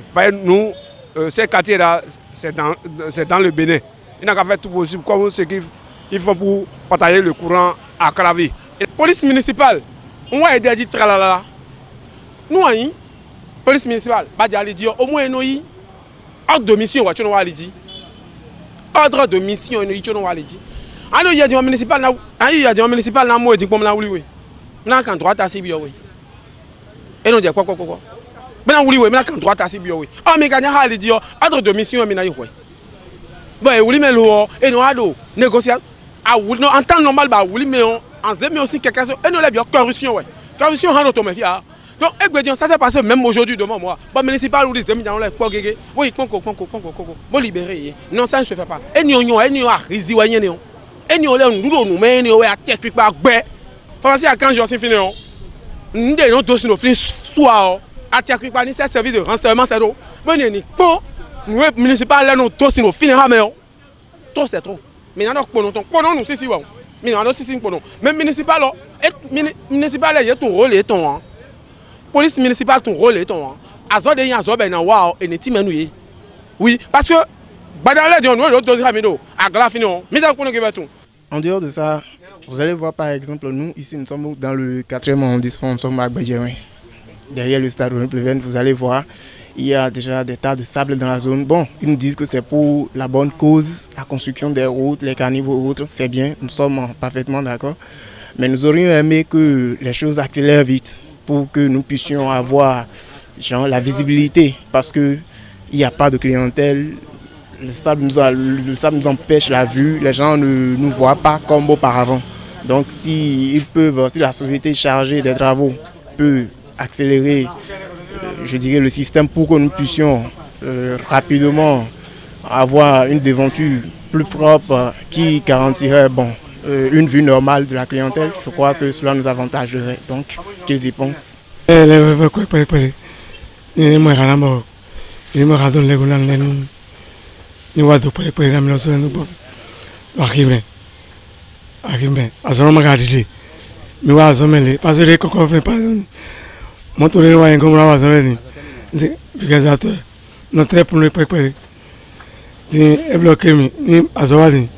Ni lọ́la gari mọ́tò ti ní jalisi ìrẹ́lẹ́ mẹ́rin lẹ́lẹ́ aṣọ àfọ̀nù mọ́tò lẹ́bẹ̀ yàrá ń bloqué voie inter né donc il doit ne il m'a sorti va sauver donc ils ont créé là on me dit les voisins nous disons il peut au village à oui assez oui là nous. Mais les femmes aussi quand elles vont marcher elles ne vendent pas c'est-à-dire que tout se recule. On ne sait pas, nous ne savons pas comment nous allons parler. Au marché, le nouveau marché qu'ils ont construit maintenant, ils n'ont qu'à faire pour diminuer les prix que nos mamans vont payer pour rentrer dedans. C'est que là, la santé est là. On doit aussi espérer. Et ne pas se décourager de la nature. Mais l'État aussi nous va voir cette partie-là et nous tout coup d'œil. Nous qui n'avons rien à faire. Nous avons des boulots en main, mais nous n'avons pas à faire. On se promène, nous allons manger. Tout cela, c'est du problème. Pour cette ronde et ces informations, ces différentes actualités glanées d'ici là, ici et là pour vous, à travers cette rubrique. À vous le micro, si vous avez envie, mesdames, messieurs, de faire passer un message. Si dans votre quartier, dans votre village, dans votre ville, dans le pays en général, quelque chose ne va pas, vous avez envie de dénoncer cela, vous avez nos différents numéros. Vous avez le 99 00 84 49 pour faire cela. Vous pouvez nous envoyer juste en selfie votre message. Devenez désormais des journalistes et reporters d'images et envoyez-nous vos images et votre information sera donc la nôtre. La priorité donc au direct, c'est bel et bien sur Speedline Télévision. Nous allons maintenant à présent aborder une autre rubrique de cette émission. C'est bel et bien la rubrique culturelle. Nous allons découvrir le Palais Royal d'Abomey.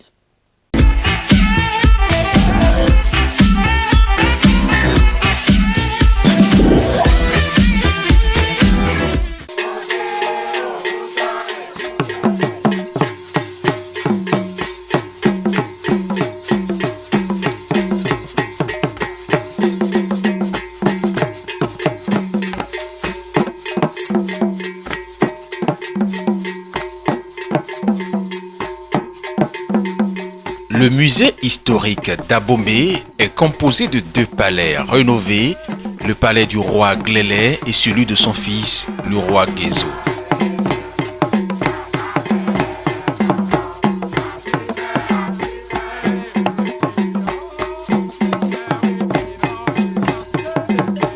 Ici repose l'âme du roi Glélé.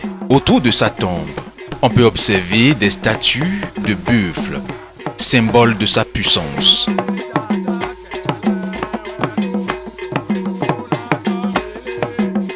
Le circuit qui commence du palais du roi Glélé finit dans la cour de son fils, le roi Gézo. Ce musée a une architecture unique et une superficie de plus de 47 hectares.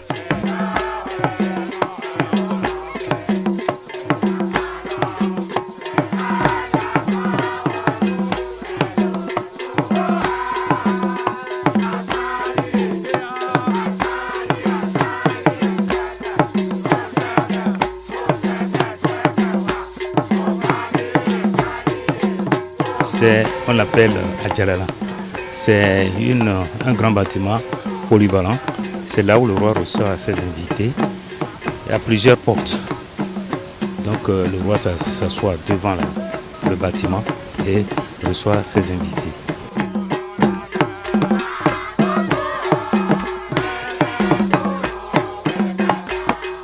avez votre bâtiment frappé de trône, des bas-reliefs de trône.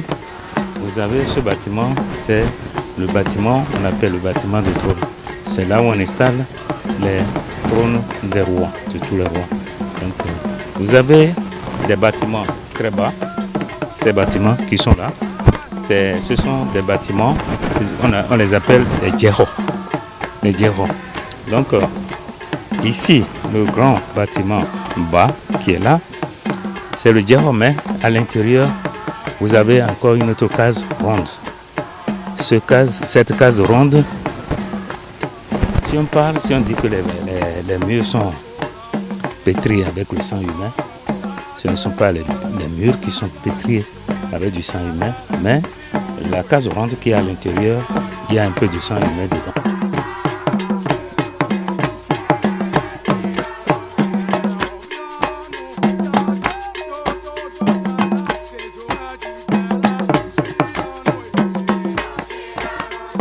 Et c'est là où les combattants, les soldats du royaume, avant d'aller à la guerre, ils prennent leur force à partir de là. Voilà. Donc c'est la cour interne du roi Guézo ici. C'est l'intimité déjà du roi Guézo.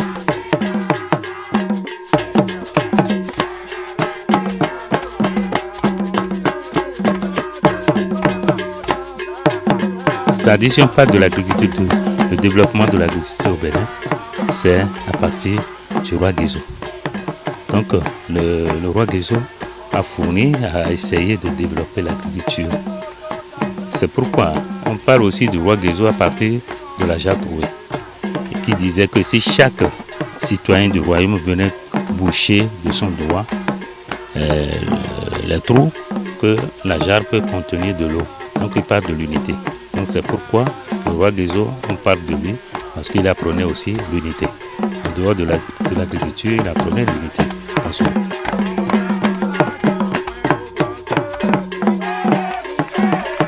Le musée historique d'Abomey a été rénové tout en gardant son architecture initiale. Patrimoine de l'UNESCO, il enregistre chaque jour une centaine de touristes de diverses nationalités.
Lorsque vous êtes à l'extérieur, vous avez envie de passer vos vacances, pourquoi pas au Bénin, nous vous proposons donc ce centre, ce palais royal d'Abomey, où il y a vraiment des choses à découvrir. C'est le tourisme béninois qui gagne, c'est la culture béninoise qui est en avant.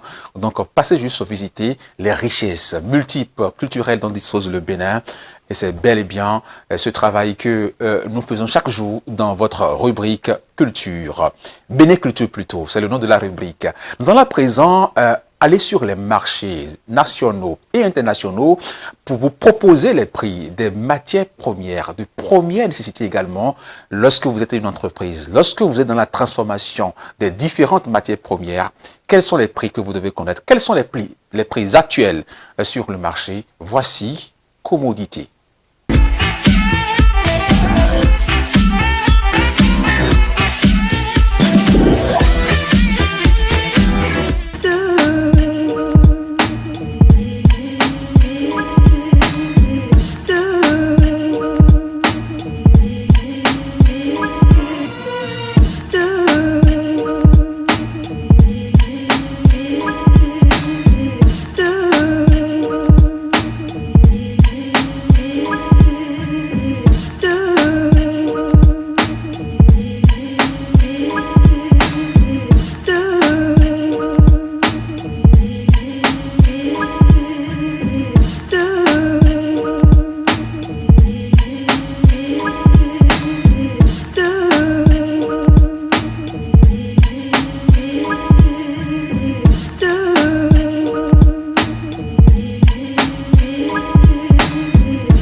Nous disons donc bonne fête de l'indépendance à tous les Béninois, que vous soyez donc au nord, au sud, à l'est, à l'ouest.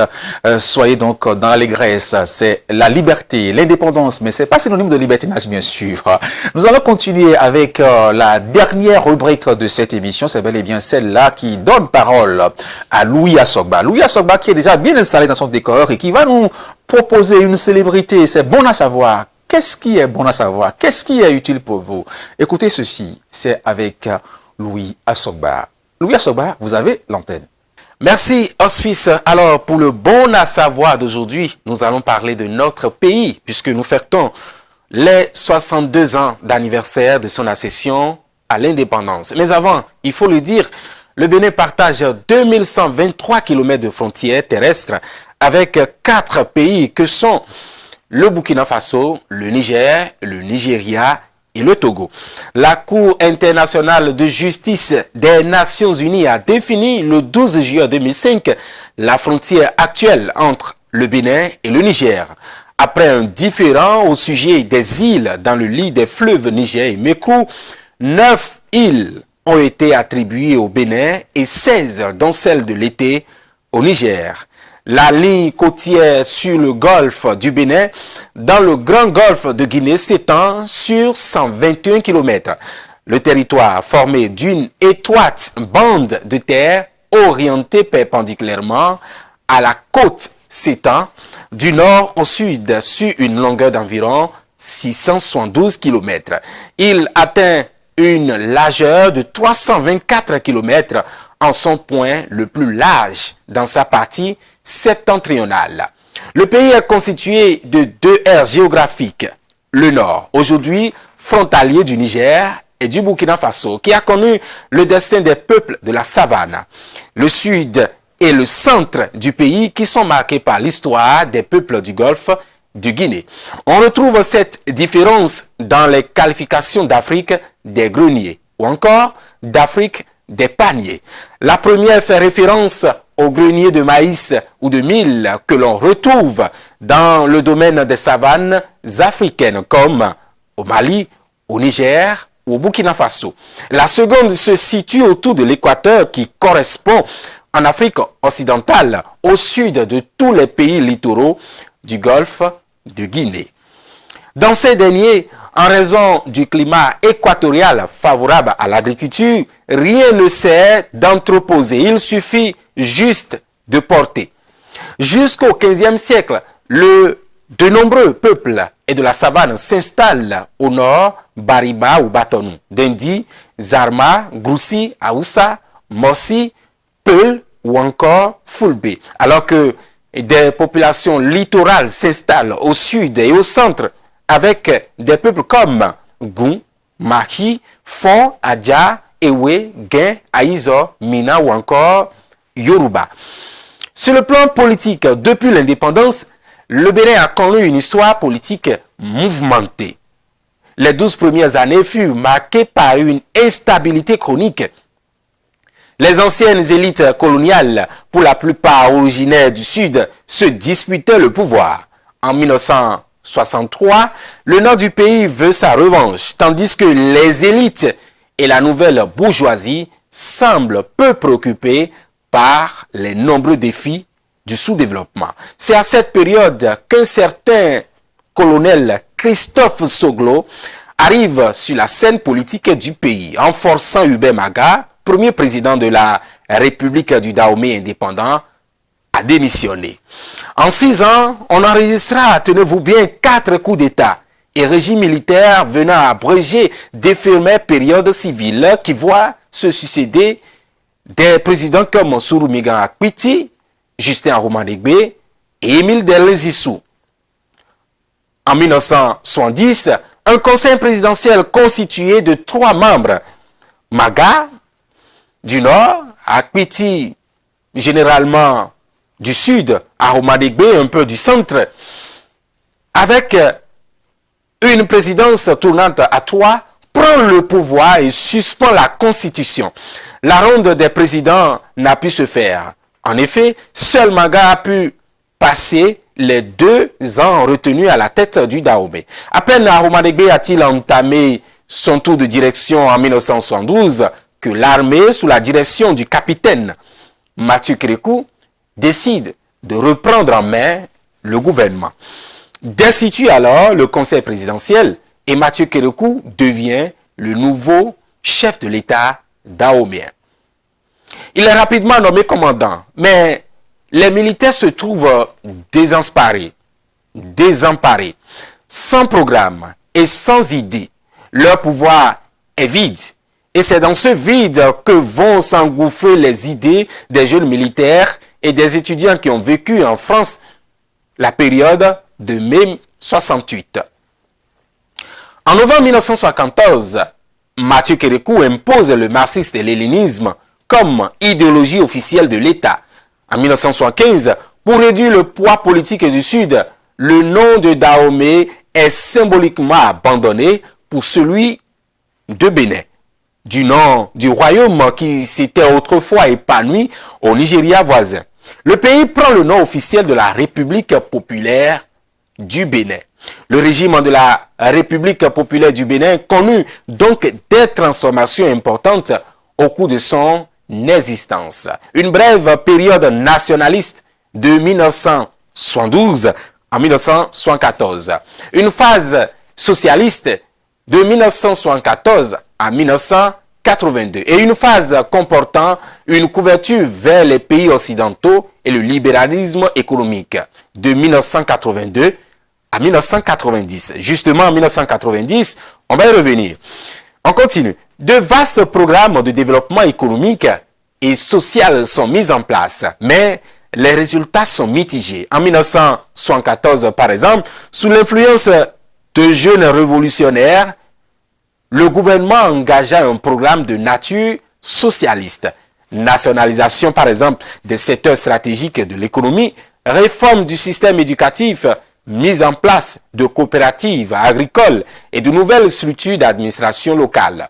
Lancement d'une campagne d'éradication des forces féodales, dont notamment le tribalisme. Le régime interdit les activités de l'opposition.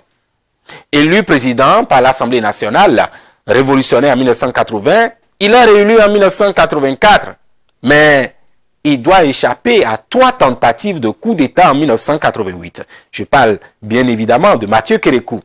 Dans les années 1980, la situation économique du pays est de plus en plus critique. Le pays connaît des taux de croissance économique élevés, 15,1% 15,60% en 1982, 4,60% en 1983, 8,20% en 1984. Mais la fermeture avec le Nigeria de sa frontière avec le Bénin entraîne une chute brutale des revenus douaniers et fiscaux. L'État n'est plus en mesure de payer les salaires des fonctionnaires. En 1987, les plans du FMI imposent des mesures économiques draconiennes, prélèvement supplémentaire de 10% sur les salaires, gel des embauches, mise à la retraite d'office et autres. En 1989, un nouvel accord avec le FMI sur un programme d'ajustement des structures économiques déclenche une grève massive des étudiants et des fonctionnaires. Le Bénin, avec l'appui décisif de la France à laquelle le président Mathieu Kérékou a décidé de faire confiance, entame donc une transition démocratique parfaitement réussie conjointement avec le processus des réformes économiques. Après la conférence des forces vives de la nation dirigée par le prélat catholique Isidore de Souza, un gouvernement de transition mis en place en 1990 ouvre la voie au retour de la démocratie et du multipartisme. Le premier ministre Nicéphore Soglo bat Mathieu Kérékou à l'élection présidentielle du 24 mars 1991.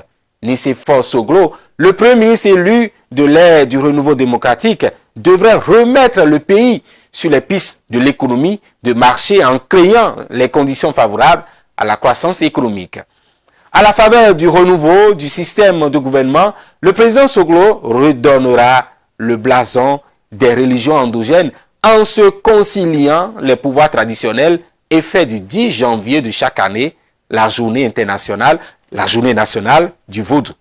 Cependant, le poids des contraintes sociales à la croissance économique ainsi que les ajustements structurels qui visaient entre autres la compression des dépenses publiques recommandées par le FMI viennent raviver le mécontentement général de la population. De plus, les trafics traditionnels s'épanouissent au grand jour. Whisky, essence, ciment, voitures, etc.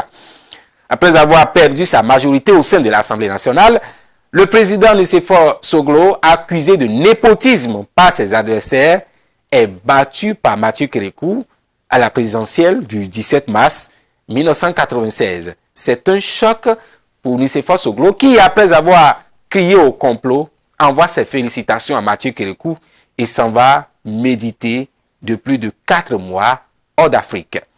Les raisons de ces erreurs fatales peut-être.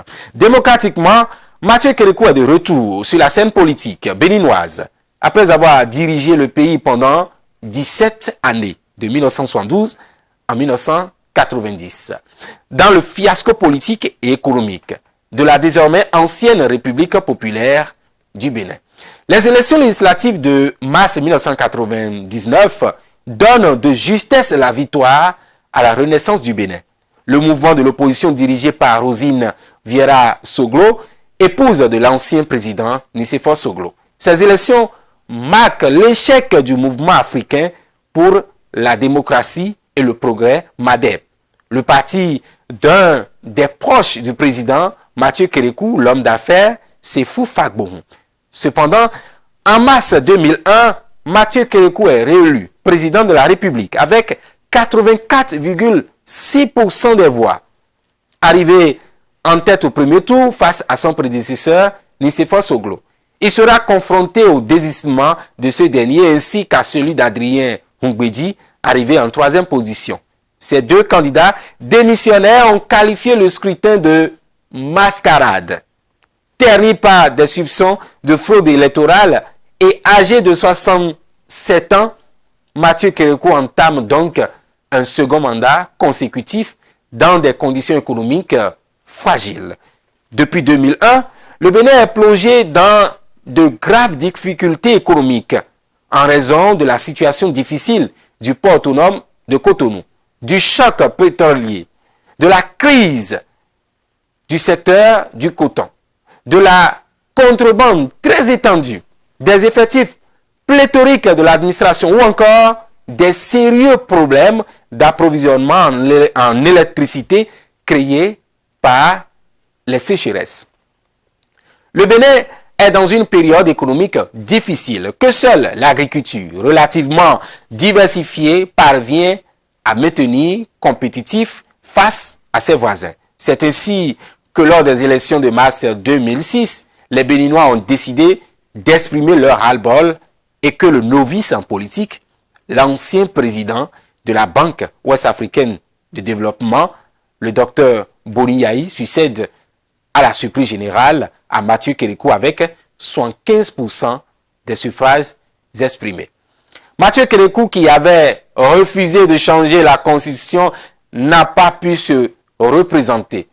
Il n'en était pas moins opposé à Boni Yahi, trop novice à son goût. En effet, à quelques jours des résultats, l'ancien président surnommé le caméléon a plongé le pays dans le doute, en affirmant publiquement que lors du déroulement de l'élection, il y avait eu des dysfonctionnements dans l'organisation avec des problèmes de liste électorale et de cartes d'électeurs. Malgré cela, la coordination des observateurs internationaux indépendants s'est félicitée au cours d'une conférence de presse à Cotonou du déroulement du second tour de l'élection présidentielle au Bénin. Jugeant qu'il avait été de très bonne tenue, Patrice Talon, quant à lui, va remporter l'élection du 20 mars 2016 avec 65,39% des voix face à Lionel Zinsou, 34,61% des voix. En avril 2017 et en juillet 2018, le Parlement béninois rejette une réforme constitutionnelle. Le gouvernement annonce dans la foulée la tenue d'un référendum sur cette réforme avant de se rétracter en août de la même année. Le ministre de la Défense, Candide Azanahi, a présenté sa démission dès le mois de mars 2017 pour marquer son opposition à ce projet de réforme. Présenté par la presse comme l'un de ses plus proches soutiens politiques, c'est un coup dur pour Patrice Talon en 2018. Une nouvelle cour de justice est créée. La Cour de répression des infractions économiques et du terrorisme apparaît pour l'opposition politique comme, au président Talon, une institution inféodée au pouvoir de ce dernier. Selon le journaliste, la criette est érigée comme une justice super puissante, prête à neutraliser toute voix opposée à celle du chef de l'État et à empêcher toute compétition politique. Depuis la création de la criette, le réseau ouest-africain pour l'édification de la paix affirme qu'il existe des risques de vassalisation du pouvoir judiciaire.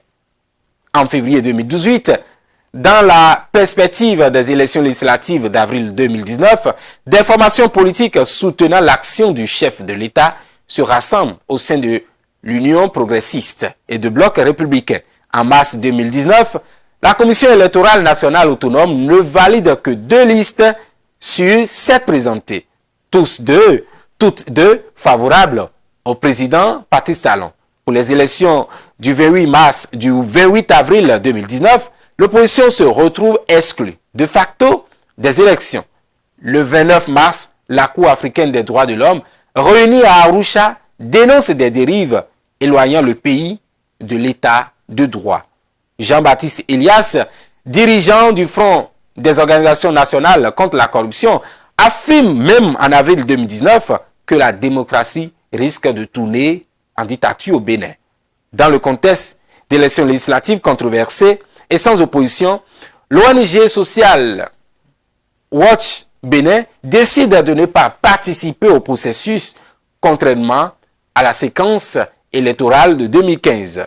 Quelques mois après les élections en mai 2019, une instruction djihadiste est contestée avec l'enlèvement de 2 Français dans le parc national de la Pandjari. Cet événement, même si les otages sont libérés par une intervention de forces françaises, confirme la possibilité de voir les groupes djihadistes descendre vers le golfe de Guinée au fur et à mesure de la déstabilisation du Burkina Faso et du centre du Mali. Cela contrarie également un des objectifs économiques du président béninois Patrice Talon, de développer le tourisme dans son pays.